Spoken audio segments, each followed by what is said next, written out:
अल हिजाज news से मैं हूं आकाश न्यासी। गुजरात में बगैर नंबर प्लेट और कानून की धज्जियां उड़ाने वालों के खिलाफ वसी पैमाने पर ऑपरेशन का आगाज कर दिया गया है। इस सिलसिले में डीपीओ गुजरात उमर सलामत की हदायत पर जिला भर में ट्रैफिक पुलिस और पंजाब पुलिस ने नाके लगाकर गाड़ियों की चेकिंग की और खासतौर पर ऐसी गाड़ियां जो कि बगैर नंबर प्लेट और गैर नमूना नंबर प्लेट्स लगाकर घूमती थी, उनके खिलाफ ऑपरेशन किया गया और वसी पैमाने पर इनकी गिरफ्तारियां भी अमल में लाई गई।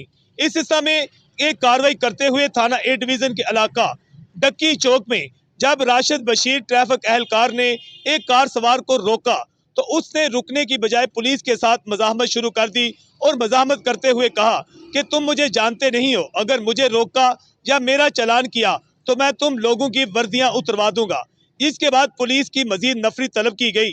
पुलिस के मुताबिक राशिद बशीर ट्रैफिक एहलकार का कहना है कि कार में सवार अरसलान नवाज मल्ली सकना मोहल्लत नियामतपुरा जो है उसे पुलिस की मजीद नफरी तलब करके गिरफ्तार किया गया और उसके खिलाफ थाना ए डिवीजन में मुकदमा दर्ज करवा दिया गया है। इस हिस्सा में रोजाना की बुनियाद पर डीपीओ गुजरात उमर सलामत की हिदायत पर बगैर नंबर प्लेट और गैर नमूना नंबर प्लेट्स वाली जो गाड़ियां हैं उनके खिलाफ ऑपरेशन जारी रखा जाएगा। अल हिजाज न्यूज से मैं हूं आकाश न्याजी।